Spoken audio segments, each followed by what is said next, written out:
Welcome everybody to the Oversalt Bronze to Diamond tournament. I am George Overwatch, and joining with me is Njick, and we are going to be casting this match. Njick, welcome aboard to the Oversalt Bronze to Diamond tournament. Yeah, welcome. We're gonna start off this crazy semifinal between Rip Lovely and I don't even know how to say the name. Fierytale. We're just Fierytale, man. Fierytale.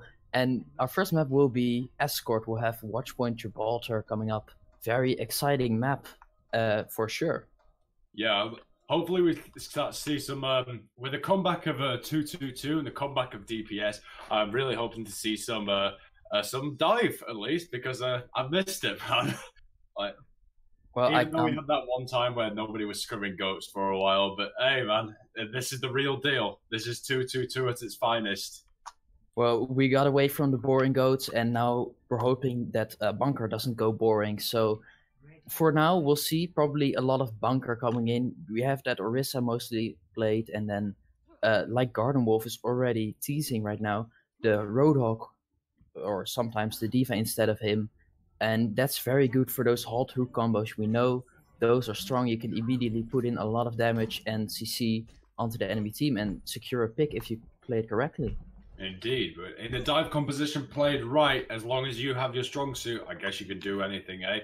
But it's going to be interesting to see where these guys set up. They're actually looking to set up, it looks like around the corner, which I'm having certain thoughts about. And we see Garden Wolf already on his cheeky little flank over here. But the doors are open, and we are ready to start. We see them rolling out on a dive composition with the Sombra and the Genji, along with Anna and Mercy, which is quite interesting to see. Damage boost on that Genji. It looks like Gregory No is going straight in there already at 22% ult charge, dashing straight at that Roadhog. It'll be interesting to see how they break in this composition. The dive comes in though, and with the hack coming in onto Alpha, well, you have no shield to protect you. And Tuiapolo actually goes down onto Machi. Oh, so that's a very good play from that Zenyatta there. But they are still pushing the cart here, so it's going to be interesting to see what they can do here. And it looks like they still have a defense set up here. And yeah, you need to be careful if you're a Jufox there, because you're just going to get demeched if you stand right there without your defense matrix up. Anti-nade comes in, but it doesn't seem to get any value, as they have held up their defense too well, actually. It looks like they're going to be taking this one here. Well, you can see really that the communication is there, because McGee got the hack in, and immediately you saw Tuiapolo fly in for the confirm, but Ju didn't follow him, and that's where it went wrong. Because if Jufox doesn't follow you as Winston, you don't have enough protection. And as you saw, he got immediately cut down, Tuiapolo, and losing your Winston so early in a fight is not something you would want in such a tense opening fight. However, though, I'd like to keep your eye on McGee 2199. I'm not saying that every time. MT Archer already, though, with an opening pick for IRP Lonely. So they already have the upper hand, and all they have to do is just clean up from now. I think this defense seems quite strong at this point, and it'll be interesting to see what Fierytale can actually do. And that's the strong part of running that Baptiste in the Zenyatta. You have so much damage coming in for a support duo, while Baptiste really can put in enough healing to kind of keep you sustained. And he can get that ultimate up so fast as well, so you can pump in even more damage. And talking about ultimates, just look at what they have available. RIP Lonely, they have everything ready to go. They can easily hold them off. And if I can't even say, Fierytale just wanna really fight this, they need to drain out something first, or they need to have a big nano blade. But still, they have to wait for Pidgeorino to get us up online.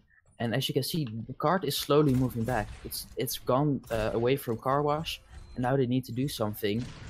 But you can already see McGee setting up for AEP. He's running in the back line, looking for a sneaky angle.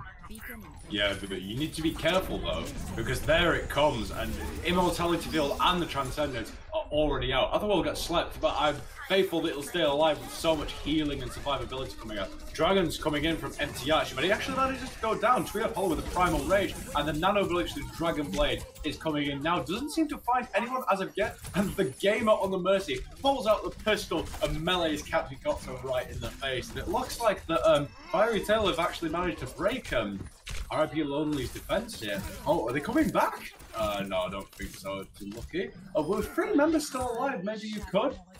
I spoke too soon, I guess. And Garden Wolf there needs to stop taking a nap on the job, honestly. Well, to be honest, you are happy that you won this fight, but one crucial mistake you see all the time in lower ranks happened here because no one was pushing the cart. It was still rolling back while you won this fight, so you get no meters at all.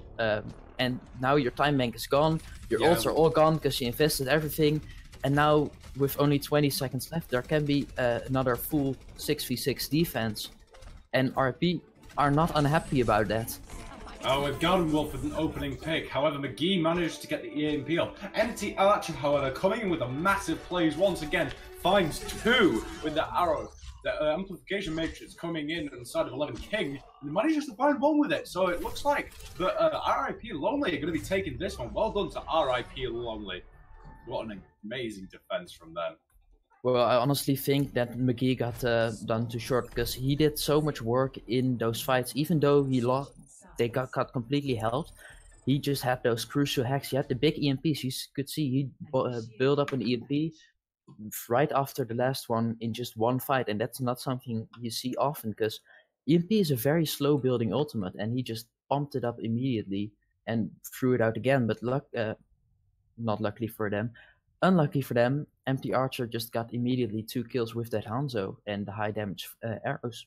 Yeah, with Empty Archer playing so far forward as well, he was not getting dived as much as I would have liked to see him to, and they were allowing him to get so much value off with his arrows. At least 90% of the opening picks would come from him alone, just from getting a pick just randomly. But it'll be interesting to see if they could just Fierytale can actually defend this, because the cart doesn't actually need to be pushed that far, only just under the choke. Yeah, and that's the thing. If they had pushed that card during the fight they won, if they just rolled it through, they could have at least got it all the way to the checkpoint. Not even if you don't make it, you at least have something. And now it's just at the second corner, and that's not very far. And with the huge storm arrow, they are gonna see everyone being light up, so they know there's a bastion. I don't think Cappy is gonna stay on the bastion, sadly. How much I would like to see it, but this map, unlike Junkertown, isn't very favored for it. Oh, but he's staying on it. He's staying on it. It's rolling out with the bastion here, and it's going to be interesting to see what Fierytale can do with the dive composition, attacking a bastion sat on the payload. And they're just going to roll forward like it's nobody's business and just kind of let their DPS and tanks just fly up a little bit. Maybe find some poke angles, maybe bait them. But however, the cart is already a couple of meters away. Surely they can't C9 this. Surely they have to touch at some point. Oh, there it goes. Twee Apollo going straight onto cart, straight onto Capicopter, and a massive anti-nade coming in from Machi. And Empty Archer again with the massive plays on the Genji, just cleaning up everyone after that anti-nade. And one of their own comes in, but it's just too late. And they've already won the team fight. Well done to RIP Lonely version 2 for that amazing defense and another clean attacking push. Well, I don't know why they took so long to contest it, because at the beginning you have that high ground advantage. You can just drop onto them and jump back up. But the thing is, they didn't. They sat back. They wanted to fight it at the very end.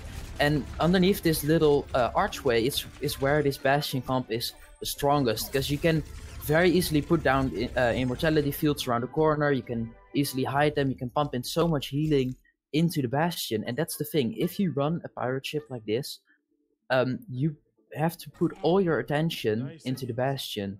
You could see all the healing, all the cooldowns just got pumped into keeping Cappy alive.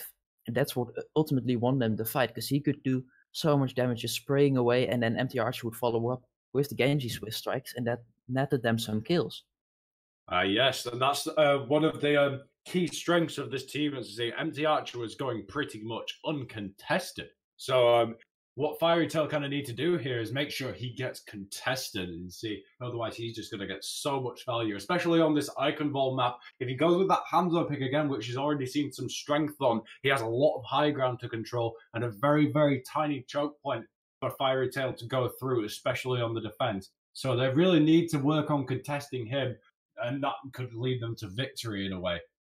Well, I don't want to say it was the plan from RP Lovely to just put all the attention to make sure Fierytale have to put all the attention onto Cappy, but it certainly worked because they were all focusing on the Bastion, and at the same time, see Empty does what he does best, and that's killing people on the Hanzo, onto the Genji.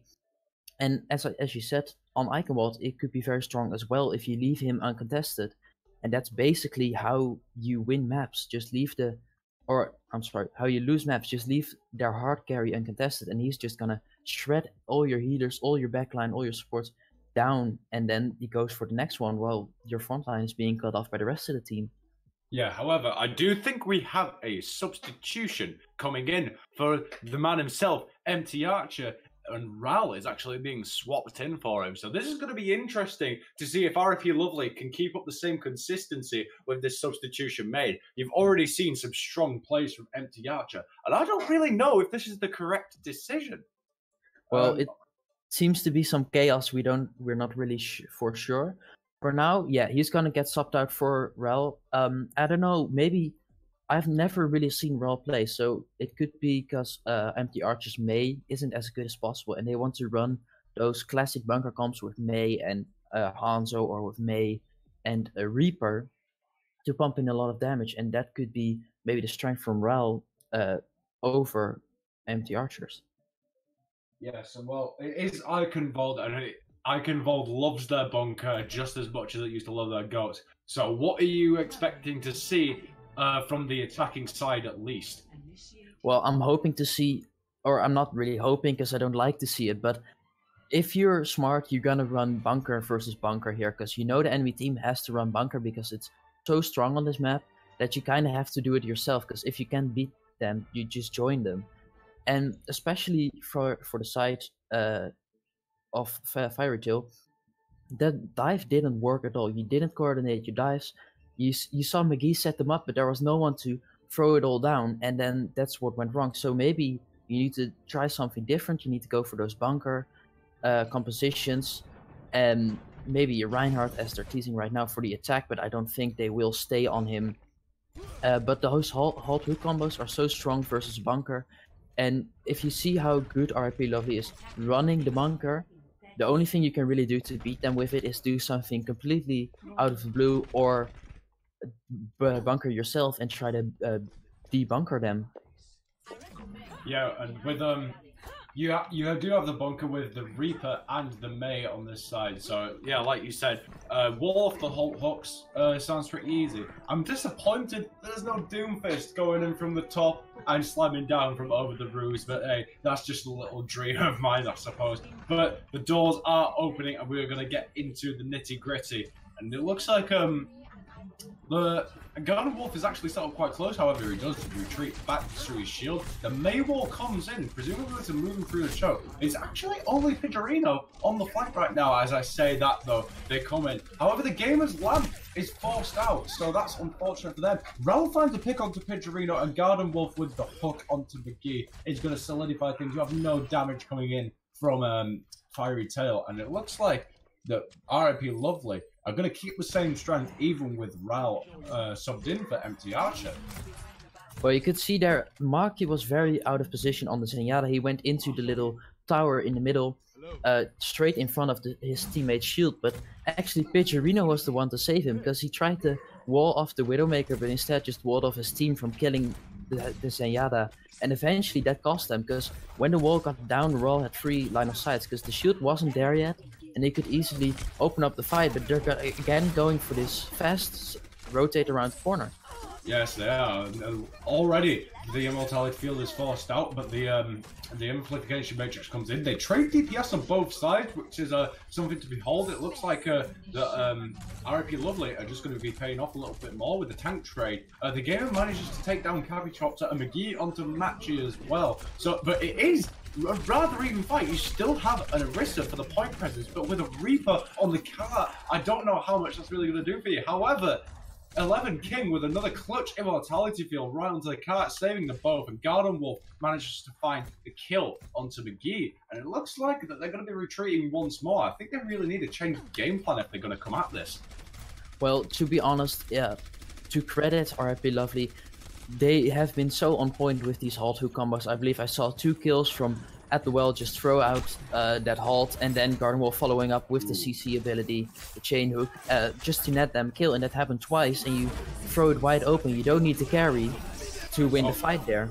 Transcendence coming out from Proxy and Amplification Matrix coming out from the game with dual support ultimate to use. However, one of them is much more offensive power. Capicopter doesn't care though. He's going to find the kills that he needs to get anyway. But however, if you're RIP Lovely, you're not on the point right now. You're slightly to the left. Nobody has point presence at the moment. So it's just a case of who can find the picks. And at the moment, it looks like RIP Lovely is finding them. Those Holt hooks are on point. Capicopter and Garden Wolf are finding both the kills. Proxy wins as then get the deal, but it's not going to matter largely as RIP Lovely have the majority of the kills in this fight, and it's back to square one for Fierytale. Well, it's unfortunate that Capicopter found the kill on the gamer very late, because if he didn't, they probably Fierytale could probably push in before Maki had respawned. Of course, the Zenyatta, not a very fast hero, because they had the slight advantage of Maki running back from spawn, and then they could have pushed in to roll them while there's a little less healing and a little less damage. But now they're forced to wait it out, and they don't have much to work with. They have 3 ults to work with, to be precise, but the opponents have way more. They have 4 ultimate abilities. At the well can get us up very, very fast. Right now away, they're just gonna fall back. They're just going to fall right back, and the Capicopter's Dragon, both supports are dead on the side of Fierytale, and with McGee dead too, it doesn't look great for him. Transcendence is used, however, to keep them all alive, but it doesn't really matter, because you only have 16 seconds left. But they do really need to be careful if you're RIP Lovely. You have no more ultimates, but poor Jufox is getting staggered really hard on this baby diva, and it's not very good for him at all. Yeah, and you see them coming back onto the point right now. Proxy is going straight on there. McGee manages to find one with the Death Blossom, but that's the shortest Death Blossom I've ever seen. As Capicopter is right on there, capitalizing on that. There is still the gamer on Lucio on the back of the point, and if you can stall this for long enough, then he's gonna get some more players back on the point, but the gamer goes down, I'm afraid. We see Jufox coming back on the diva, but as they get to be met, it looks like RIP Lovely have managed to make a good hold once again. Yeah, and it's not a good view if you're Fierytale, because you got first health twice in a row. First on Gibraltar and now on Iconwold, and coming back to this very last push, the one before the scrappy stall push. You see, honestly, the long stagger on Jufox really cost them that fight, because if he immediately got killed or if he immediately jumped off, they could have maybe had one fight left, because they have 20 seconds and they have that's enough time to touch the point at least and get somewhat of a fight. Now you're forced to get the Wrecking Ball in there solo, and then the rest of the team has to follow up on that. And if your Wrecking Ball gets cut down immediately, you don't really are in position to follow up on it. Yeah, but we're gonna have to see what Fierytale can pull out on the defensive end, because this really does matter. You're gonna be jeopardizing a spot in the finals if you don't pull up an impenetrable defense. And with the Bunker Reaper May, but it looks like McGee might be making a change here, or maybe it's a double debate actually coming out from McGee. He's gonna kill himself on the Reaper and then stay on it. So maybe they're not expecting a Reaper from them. However, on the side of RIP Lovely, Moira, Lucio, Bunker, so they can speed in much faster than Fierytale actually did with that Lucio pick from the get-go, and no Baptiste, since you have the Moira for all the heals. But the game is about to start, and we see if they can pull this off. Now, I really hope Fierytale can actually pull off this defense. They are taking a slightly different hold to what they were doing, but they've just gone straight to the point. The main wall comes out, and the pull hook comes straight away. Immortality Field forced out from the gamer, knocked out immediately though, and at the well is just finding 3 onto the Immortality Field. It's not hero, but okay. At the well is fragging anyways, who cares? But RIP Lovely have just made the dominant way onto the point, and well done RIP Lovely, you've made yourself spot in the finals. Well, I honestly wanted to stay from the start of this attack. If they run the Lucio, they can immediately speed to the point and catch the enemy team off guard, and that's exactly what they did. And I don't believe even a single person got killed in their attack run on the side of RP Lovely. So I don't. I'm honestly stunned. I'm at a loss for words. I don't know what to say. They used Maywall. They used the speed. They run in there, and there's nothing Fierytale can do about it. Well, it was an impeccable display of Overwatch, as in my point of view, RIP Lovely did the impeccable plays that we saw, and unfortunately Fierytale just couldn't best them. However, we did see some great stuff from them. It just wasn't enough, I'm afraid, so well done to RIP Lovely, and better luck next time for Fierytale. Okay, boys, I think that is going to be it for the semi-finals at the moment. So I have been George Overwatch, and I've been Nick, and thank you for watching. Thank you for watching the Overwatch. Have fun with the finals, indeed. Yeah. Thank you for watching the Overwatch semi-finals. We'll see you next time.